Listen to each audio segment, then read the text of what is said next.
L'information locale, nationale et internationale, c'est sur la radio-télévision Fades Maïgi. Soir actualité, il est 18h.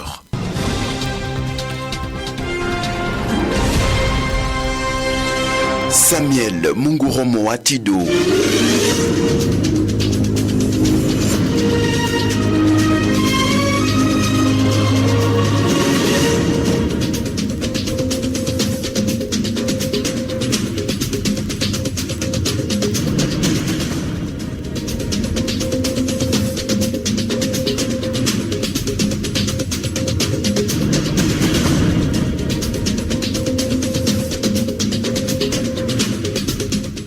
Certainement, c'est avec plaisir que vous êtes connectés sur la RTFM. Voici les sommaires. Double cérémonie de collation des grades académiques et clôture de l'année académique 2022-2023 en ce lundi 30 octobre à l'ESP Magui. L'événement riche en couleurs est organisé dans la salle Alphonse-Marie Runiga. On a parlé tout à l'heure.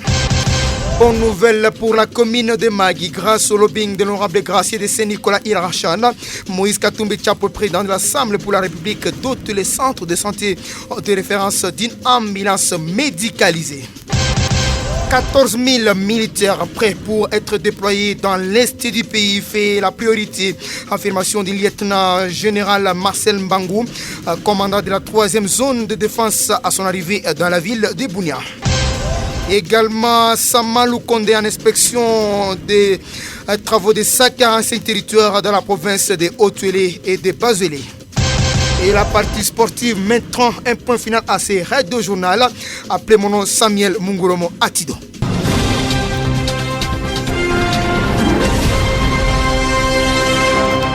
Bonjour, la RTFM est suivie à Koudiweka. Nous sommes à chefferie de Mukambu.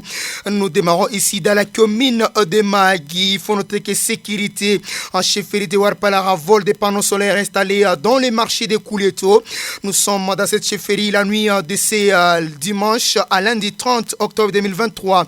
Seul le chef du marché de Kouleto, des garçons bien identifiés ont été surpris en train de voler les panneaux solaires installés dans ces marchés. Ils ont en tout cas été acheminés à la police de Warpalara à Niaroubé pour être attendus sur PV. Nous prenons cette actualité, double cérémonie de collation des grades académiques et clôture de l'année académique 2022-2023. C'est lundi 30 octobre à l'ISP Magui. L'événement riche en couleurs a été organisé dans la salle polyvalente Alphonse-Marie Runiga.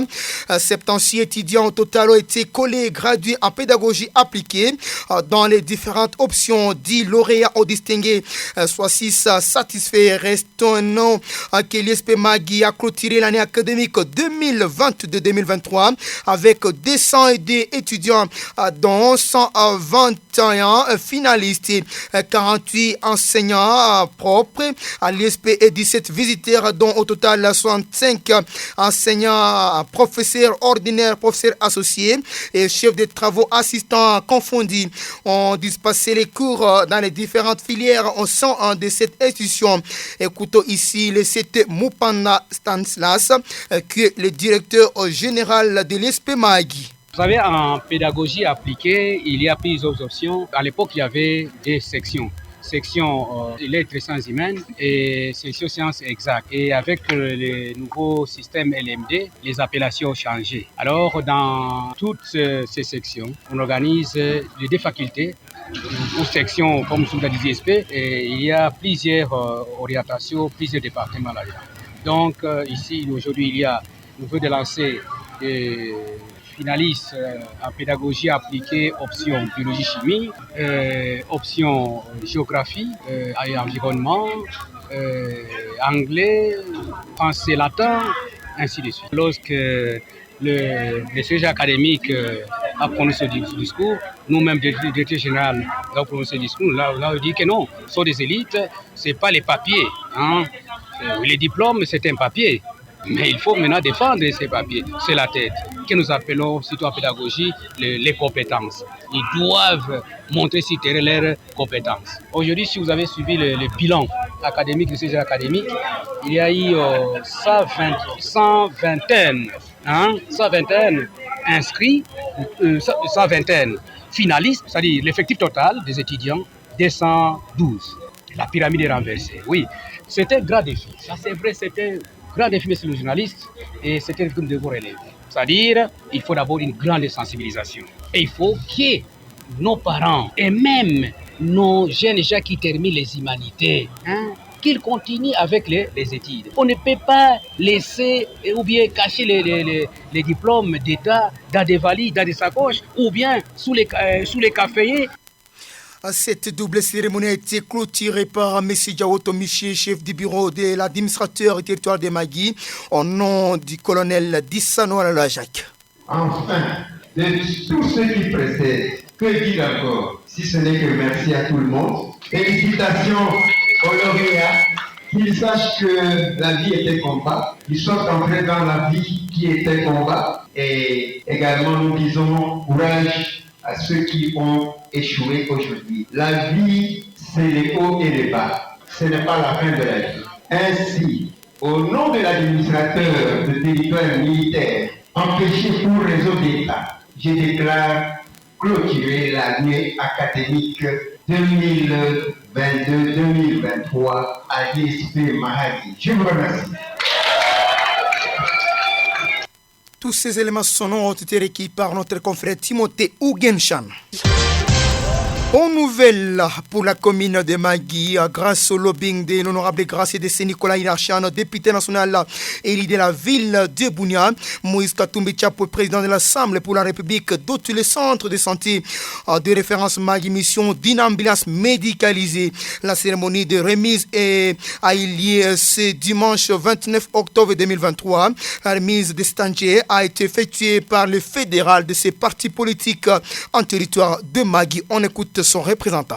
Depuis un certain temps, le besoin d'une ambulance était une question d'angoisse territoriale ici à Magui. C'est comme cela que nous, à travers notre haut représentant du président Moïse Katumbi, l'honorable Gracier de Saint-Nicolas, nous avions entamé des lobbying. Nous remercions aussi l'honorable Gracier de Saint-Nicolas d'avoir abordé notre président Moïse Katumbi au sujet de ce que nous avons ici comme besoin d'ambulance. Et voilà, aujourd'hui, le président Moïse Katumbi venait de nous remettre une ambulance ici pour la commune de Magui et aussi pour le territoire d'une manière générale. Nous ne pouvons que remercier pour cet acte. C'est tout simplement pour vous remettre cette ambulance. Nous invitons ceux qui vont utiliser cette ambulance à une gestion responsable. Au nom de son Excellence Monseigneur l'évêque diocèse de Magui-Nyoka, l'abbé Prosper Rugamba, directeur de la Caritas, remercie de vive voix Moïse Katumbi. Je prends la parole à cet instant au nom de son Excellence Monseigneur Sosten Aïkouli Adjoua, évêque du diocèse de Mahagi-Nyoka. L'évêque du diocèse de Mahagi-Nyoka qui a reçu il y a quelques mois le représentant du parti politique Ensemble pour la République, l'honorable Gracien de Saint-Nicolas Irachan, et qui, en le recevant, a eu à échanger autour de ce don qui était promis, s'est vu très ravi de se rendre compte de voir que finalement, en ce dimanche 29 octobre, l'ambulance devrait être remise officiellement pour le bien de la population de ce territoire. Dès l'occasion, il m'a demandé de passer ces mots de gratitude qu'il avait personnellement déjà adressés au président Katumbi au travers de celui qu'il avait envoyé pour le rencontrer, qu'il réitère ces mots de gratitude et de remerciement pour ce geste de générosité qui est immense. Il a par la suite demandé aussi que, à l'occasion, ils transmettent par nous les mots de félicitations. Parce que si notre territoire reçoit ce don à ce jour, c'est que tout ce qui a été fait comme plaidoyer, comme lobbying, il y a eu des personnes qui y ont travaillé.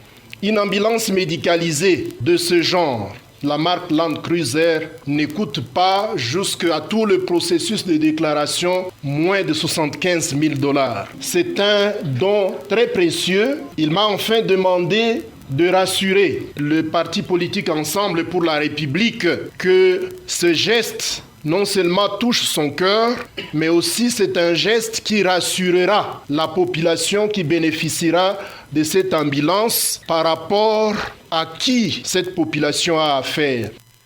Des éléments requis par Vincent Dépôt de la radio Umoja.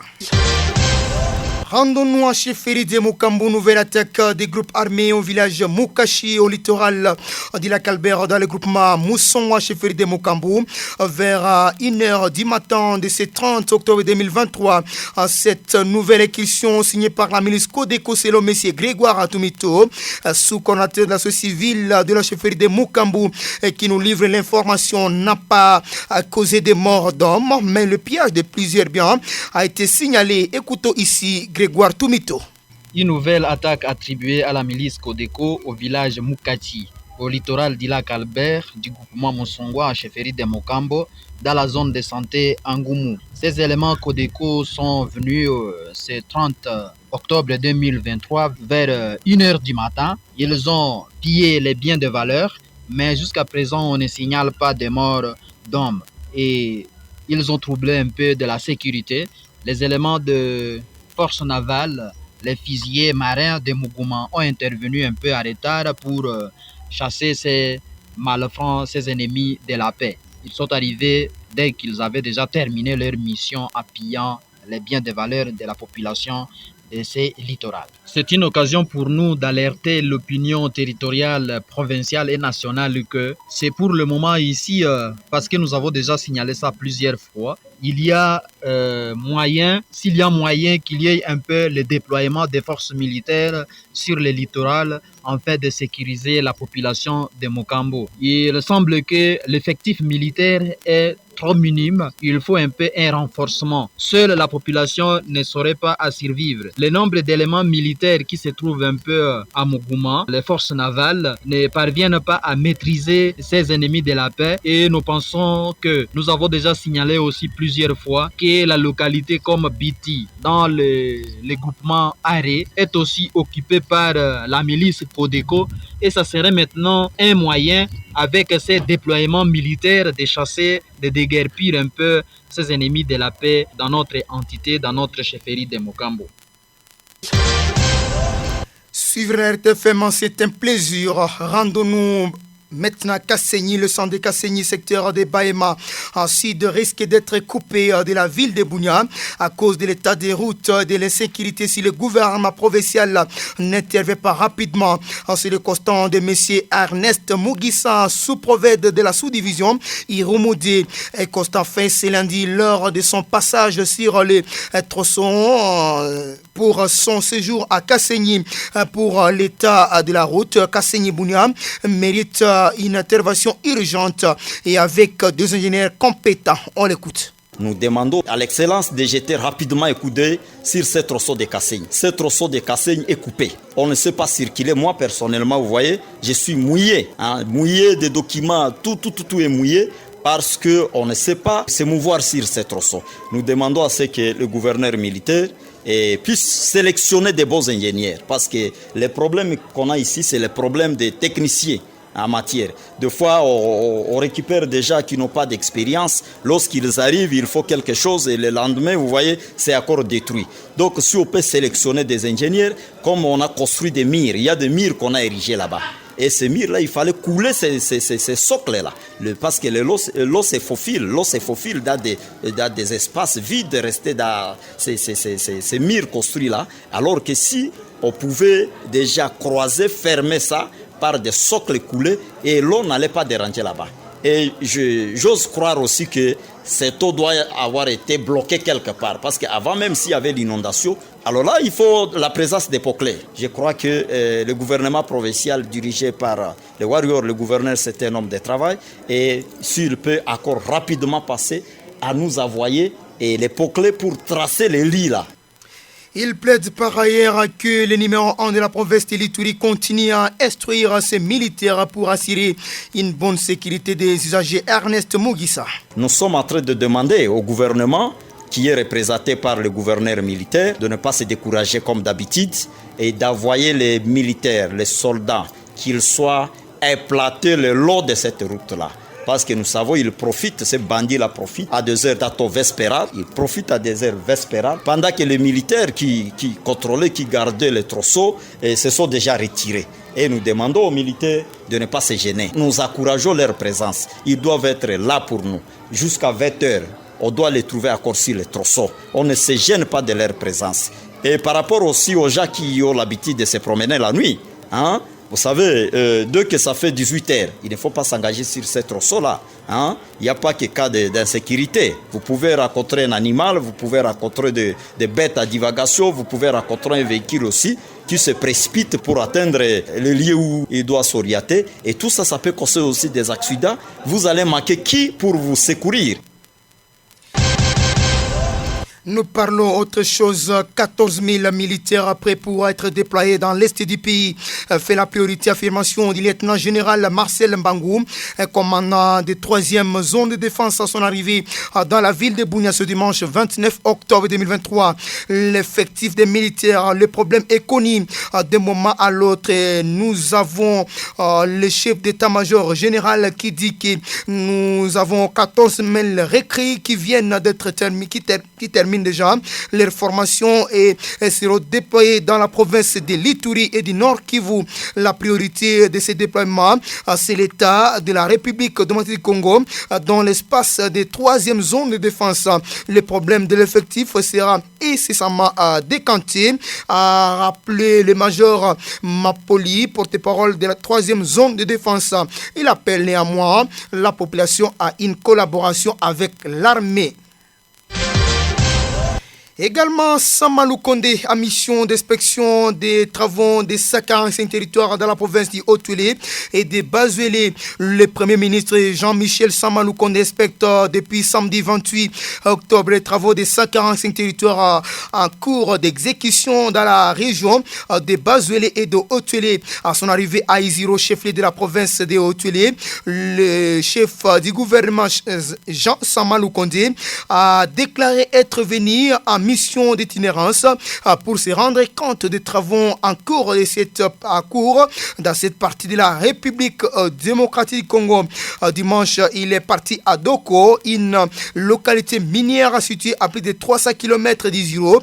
C'est là que l'entreprise Kibali Gold Mining exploite l'or depuis une dizaine d'années avec une usine ultra moderne. Elle a également construit plusieurs infrastructures sociales au bénéfice de la population de la communauté.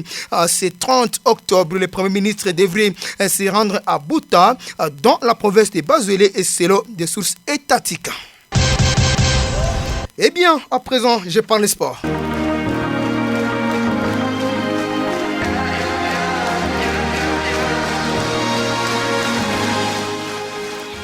Eh bien, nous parlons sport, scandale financier autour des Jeux de la francophonie. La RDC est secouée par les révélations explosives. Le 9e jeu de la francophonie qui se sont déroulés à Kinshasa du 28 juillet au 6 août 2023 continue de susciter des controverses cette fois en raison d'allégations et de détournements massifs de fonds. Le budget initial prévu pour le CG, estimé à 48 millions de dollars américains, aurait explosé pour atteindre 324 millions de dollars selon les informations révélées par le ministre des Finances de la RDC, Nicolas Kazadi. Alors qu'il a précisé que le budget des opérations est passé de 12 à 78 millions de dollars américains, tandis que les dépenses en investissement sont passées de 36 à 246 millions de dollars américains. Le temps nécessaire pour organiser ce jeu est passé de quelques mois, environ 3 ans. Il faut noter que révélant ainsi des erreurs de planification et de gestion.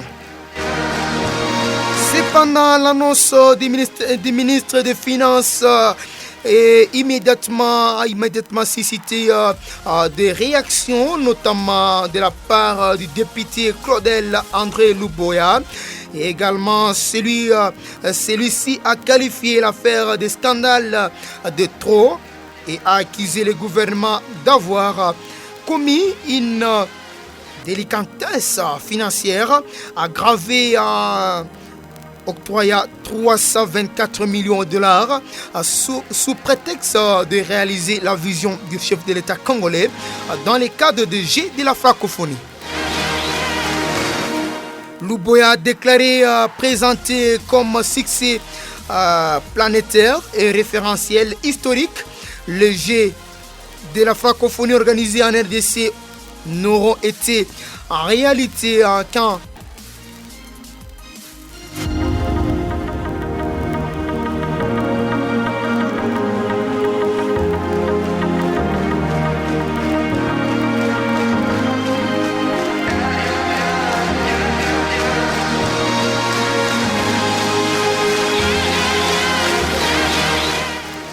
En tout cas, il faut le dire, n'aurait été qu'un tombeau plutôt pour les finances publiques, dont 324 millions de dollars américains ont été aspirés à des fins d'enrichissement illicite de différents intervenants.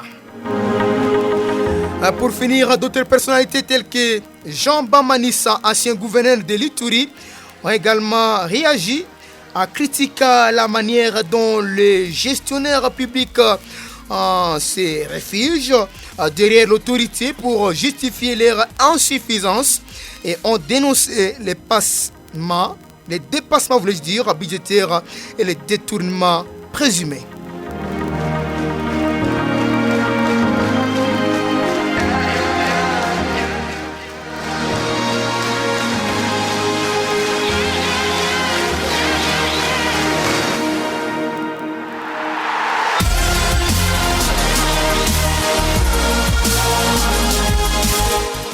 Et avant de clôturer, nous sommes en possession des résultats provisoires des matchs du championnat local du groupement sportif de Warpala joué ce dimanche 29 octobre 2023 au stade de Tata Avoné Ouvona par exemple et AS Aigle Blanc de Giovona et AS Soumaré de Zolo 5 contre 3 au Tirobi, alors que le stade de Tata Oyera AS Mirage da Yupa a fait G égal avec AS Nouveau Sport. Alors qu'au stade de Tata Dro, IS Elikia Junior avec AS Dro United de 0-8 partout. Et au stade de Njakanja, AS Volcan 2 contre 1 contre FC Drago. Il faut noter que les matchs amicaux de préparation du mardi 31 octobre 2023, FC Autriche va rencontrer Lenga Sport au stade de Moussoua Dougalou, alors que FC Boisson va rencontrer Diable Rouge au stade de Apodoroa. TS Umoja de Mona va rencontrer Atandeli au stade de Tata Songé. Et TP Mwinda Sport va rencontrer IS Étoile de Djoupukelo au stade de Tombou, alors que FC Bilima de Djouvoudo va rencontrer FC Kilo Rénové au stade de Jadouar. Enfin, en Ligue de la RDC, FC Moblé de la ville de Bounia est tombé devant FC Mabanga Sport sur un score de 2 contre 1, contrairement à ce que vous suivez dans les réseaux sociaux des 4 buts à 1. En tout cas, l'RTFM vous donne l'information fiable, c'est 2 contre 1.